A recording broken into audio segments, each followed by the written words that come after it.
Здравствуйте! Сегодня мы пришли в ювелирную студию к Егору Сокольникову и расскажем вам, как создать украшение из серебра с нуля. Поговорим о Егоре подробнее. Егор, здравствуйте! Расскажите, Здравствуйте. Какая сейчас у вас технология мастер-классов и что вы конкретно делаете с людьми, которые приходят к вам?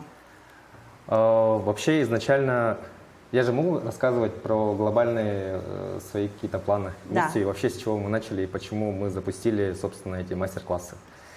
Мастер-классы запущены не просто так, мы его запустили в апреле месяце, но запустили мы для того, чтобы, во-первых, понять спрос, в целом, интересна ли людям вообще ювелирная индустрия, ювелирные изделия, их создание, производственные циклы и так далее.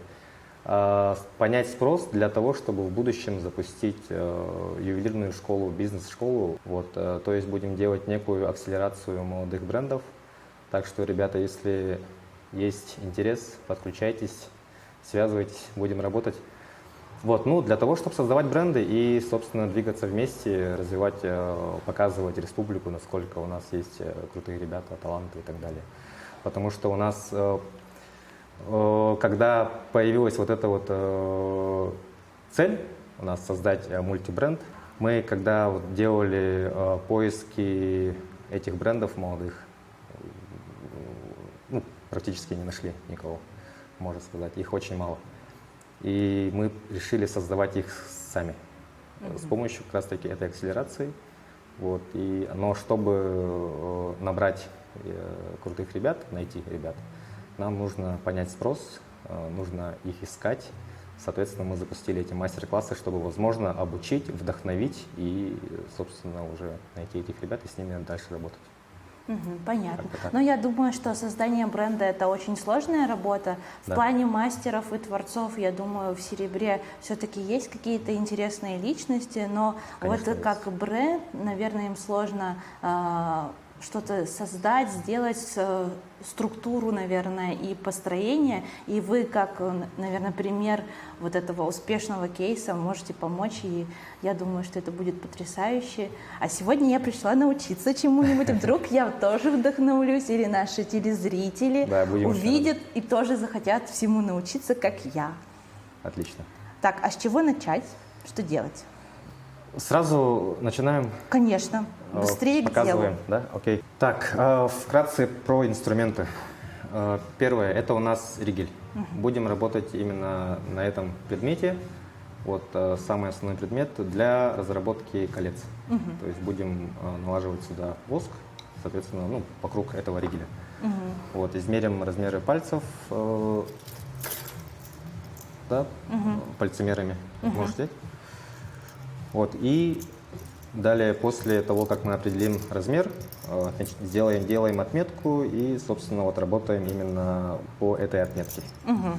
Я все покажу. Электрошпатель. Штука горячая. У него температура сейчас стоит, у тебя стоит 140. В целом такая тоже она горячая, но до костей не прожжет, но будет неприятно, когда дотронешься до него. Так что максимально аккуратно, следи за волосами, я уже говорил тебе об этом. То есть невзначай автоматом будешь поправлять что-то и, не дай бог, что-то прожжешь. Так, далее. Будем работать здесь, тебе видно, как показывать скальпели. Тут понятно, что это острое, так что пальцы аккуратно. Пальцы понадобятся еще, Далее, это у нас литьевой воск. У него температура плавления 110-100 градусов и 140 для того, чтобы с ним легче было работать. Это специальный форменный воск, получается? Это не как для свечи, которые плавятся от теплоты тела, Да, получается? это не, есть состав парафина, но это специализированный ювелирный воск, литьевой, что в последующем нашу модель можно было отлить уже в металле, золото, серебро и так далее. А получается, всегда из воска делают формы или все-таки, когда производство более крупное, я думала, что делают на 3D принтере? Да, или как? На 3D принтере тоже можно, но в любом случае 3D принтер будет печатать тоже на воске. То есть есть воск разной твердости, разные формы, разные марки и так далее. В данный момент у нас литьевой воск, такой самый распространенный. Это Так, все? ну, собственно, а очки всё. нам нужны для чего-нибудь? Очки, ну, Или это просто для красоты? Для красоты можешь Ага. одеть. Очки нам для того, чтобы работать с твердым воском. Есть помимо литьевого воска, есть такой более воск модельный, он твердый. Вот, соответственно, когда ты работаешь инструментами, летят стружки и так далее, вот, и очки нам нужны. Но Это как при сегодня нам работе они с не деревом. понадобятся, но можешь одеть. Так, получается, что мы сейчас вот этим шпателем набираем воск и тут выстраиваем форму в виде кольца. Да, Ага. Но для того, чтобы это сделать, надо сначала померить палец. палец, все верно. Тогда я сначала замеряю палец и потом уже на форму наношу вот эту отметку и прочерчиваю, да? Да, и работаем по этой отметке. Так. Размер должен быть такой, Слабоватый, не сильно тугой. ну, более-менее свободный, что ли. Потому что все равно в воске, в модели уже будем мерить, делать замеры, и чуть-чуть усадку будет давать, соответственно, будет уменьшаться. Где-то чуть-чуть посвободнее. Не так сильно, но...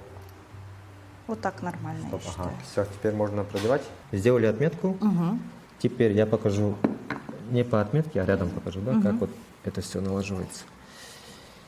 Так, шпатель у нас уже нагрелся. Так, вот смотри. Если мы хотим взять чуть-чуть, да, просто берем кончик на кончике, но не смешиваем. То есть не смешиваем и не пытаемся взять много. Просто на застывшую. Оп, все. Взяли, наложили. Чтобы сделать тонкую линию. Чтобы сделать толще, то есть много, побольше, да, шпатель можно утопить до середины. Соответственно, образуется уже более толстая капля. Да? А нам насколько толстую надо делать?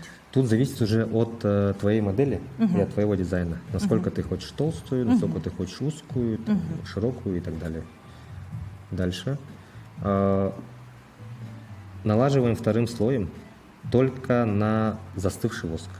То есть он ложится вторым слоем более фактурно, только на застывший. Если ты положишь на горячую, то она, ну как вода просто, соединится и все. А какое время застывания? Время застывания вообще там несколько секунд, можно даже поддуть, чтобы процесс быстрее пошел. Так, далее мы работаем по ширине, работаем по длине и, допустим, в процессе работы, если у тебя там налево-направо что-то уйдет, ничего страшного, просто идем, дальше продолжаем. Вот эти все крайние недочеты можно будет потом уже вырезать спокойненько инструментами и дать какую-то определенную форму. Время от времени мы останавливаемся, смотрим на фактуру в целом, и каждое движение, каждая волна, каждая капля и так далее, она будет очень сильно ярко выражена в серебре. То есть из-за этого важно останавливаться и примерно смотреть, что у тебя получилось, чтобы мозг начал формировать там какой-то образ. То есть нужно стараться без перегибов и представлять это более в резкой форме, да? Я скажу так, наверное, стараться вообще не стоит. Не стоит там идеальничать. Просто можно даже хаотично, можно экспериментировать, ложить всяко разно там направо, налево, вперед, назад. Самое главное здесь почувствовать именно воск. Именно физические свойства воска, то есть как он течет, как он плавится, как он налаживается, да? Как он, насколько быстро он застывает. В общем, экспериментируем. Тогда пробуем. Эта штучка, она должна вот так вот стоять, и я ее придерживаю. Эту штучку можно держать в руках, то есть работать вот таким вот образом. Можно положить. Да, работать и поворачивать.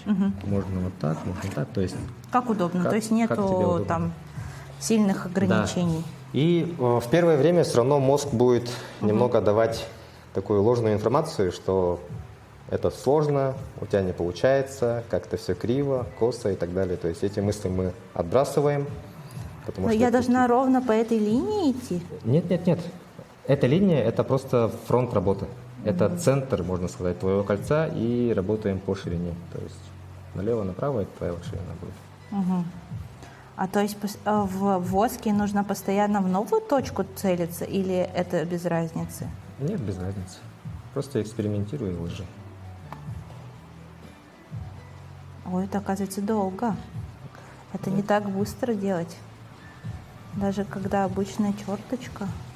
Мы, получается, этим шпателем подцепливаем сам воск. Да, вот так вот. Ну, можешь утопить чуть поглубже, чтобы капля быстрее, больше образовалась. Утопила, подняла, сразу подняла. Утопила, Всё. подняла. Окей. Вот. О, Больше, теперь больше. понятно. Да. И, соответственно, первый слой – это для того, чтобы понять в целом свойства воска, да? Утопила, подняла. Да, как он набирается, как он ложится, Пробный да, этап. как он течет там, и так далее. То есть мы просто должны прочувствовать воск. Мгм. А если Второй я... слой также.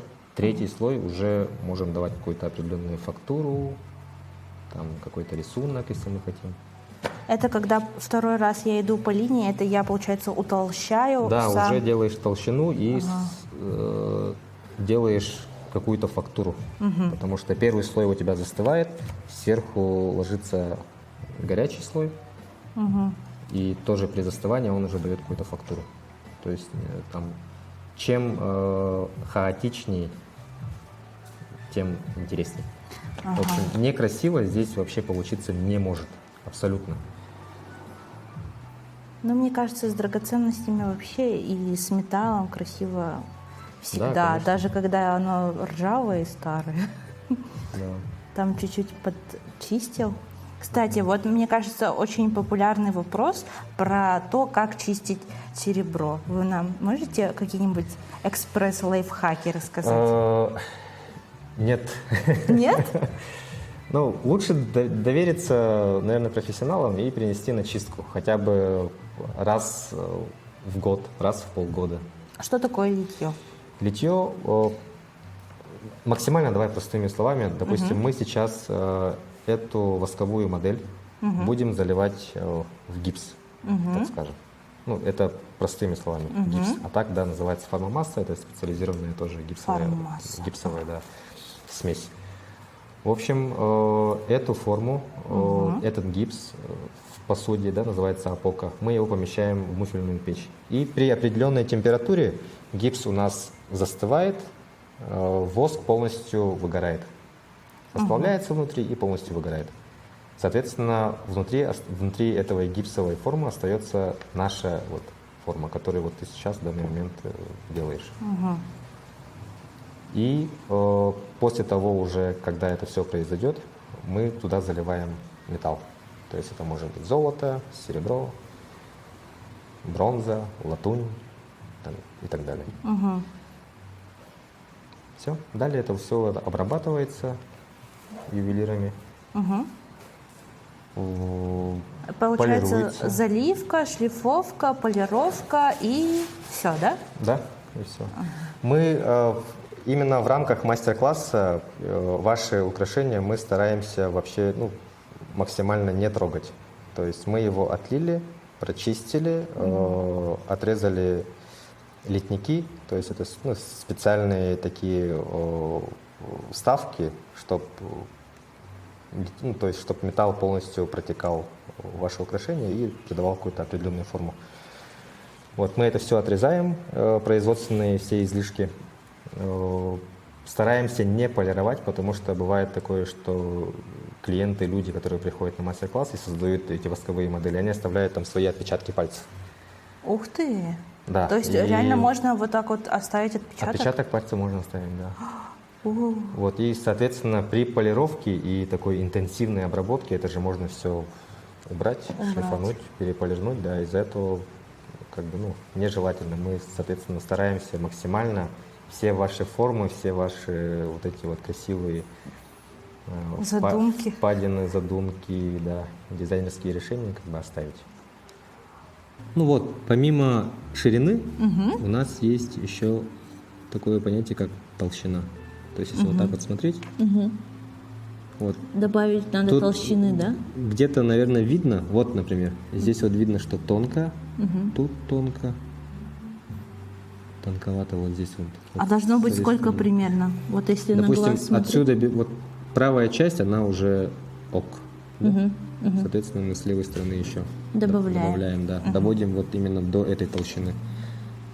Далее после этого мы уже будем ему придавать какую-то форму. То есть вот эти вот боковые тонкие места убираем? будем уже вырезать. Да.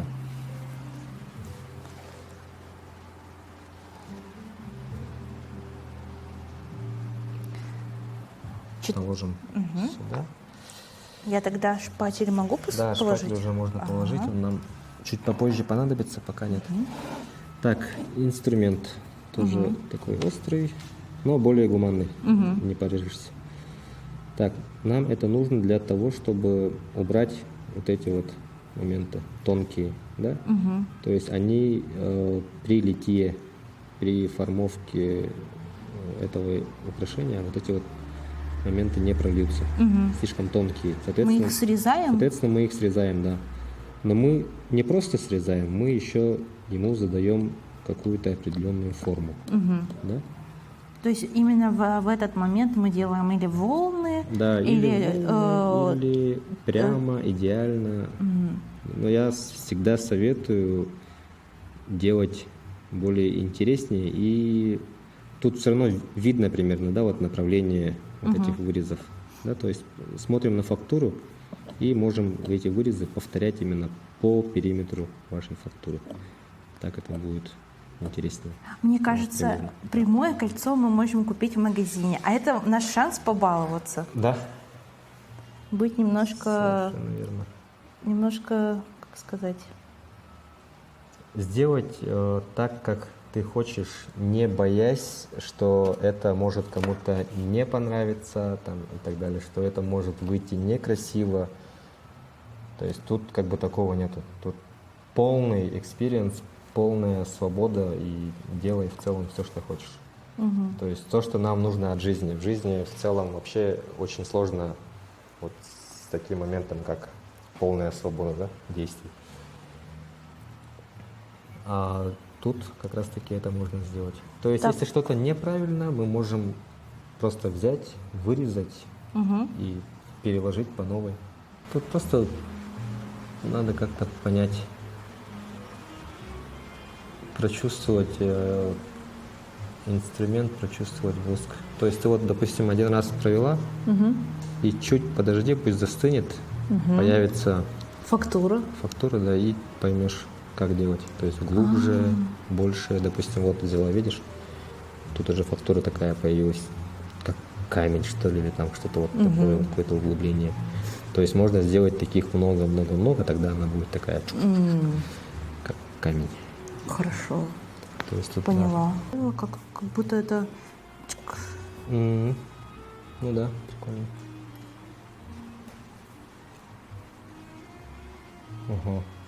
Все, в целом мы можем... А как снимают? Вот сейчас будем снимать. Так, это у нас центр.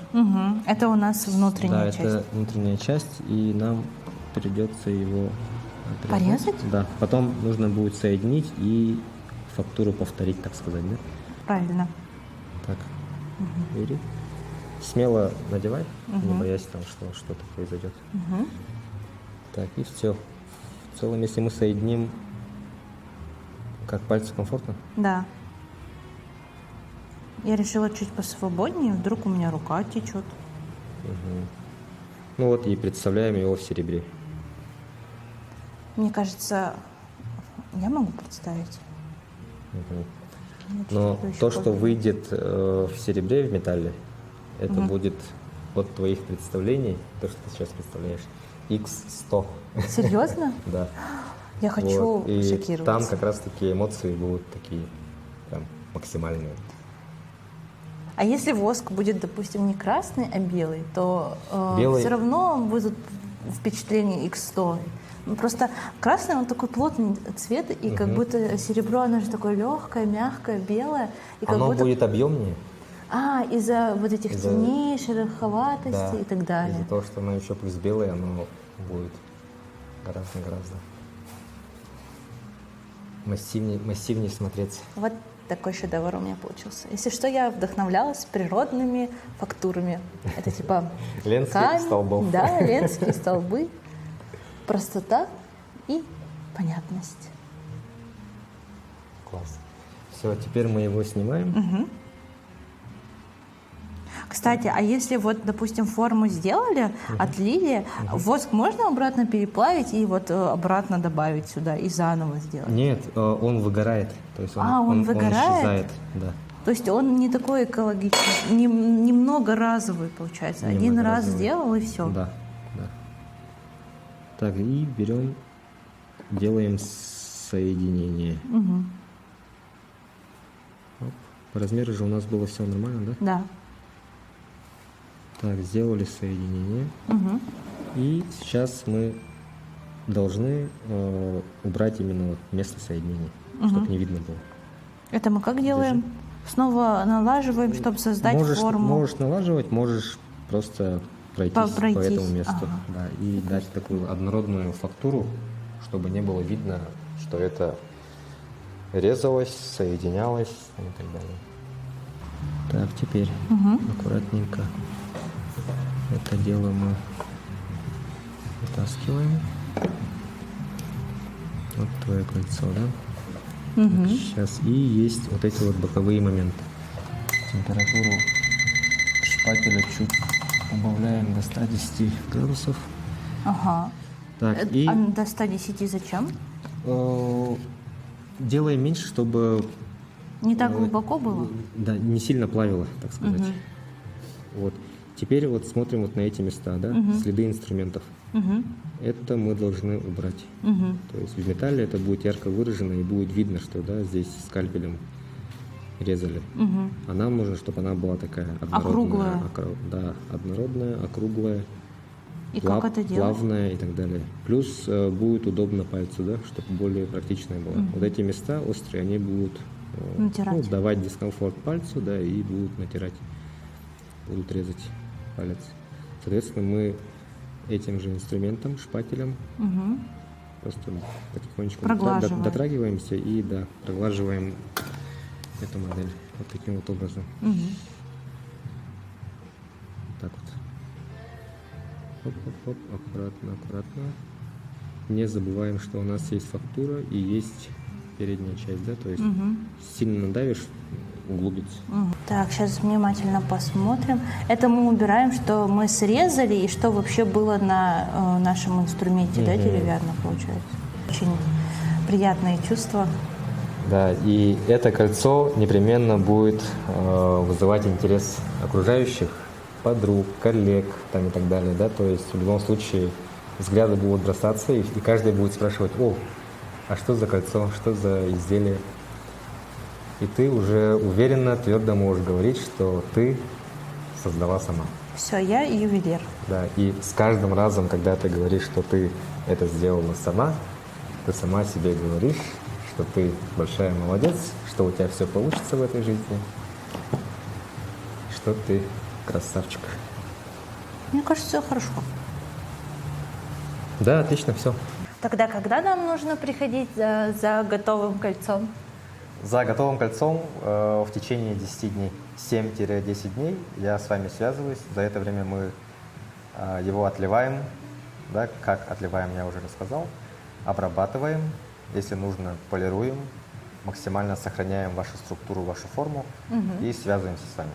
Через 7-10 дней вы к нам приходите, получаете готовое изделие и наслаждаетесь Красотой. красотой, созданное как раз-таки в рамках мастер-класса собственными руками. На сегодня мы с вами прощаемся. Вы, дорогие телезрители, я вам не говорю пока. Мы придем к Егору Сокольникову снова и покажем наше готовое кольцо и посмотрим, что же еще Егор и его команда делают у себя в мастерской. Всем большое спасибо. До свидания. Пока-пока.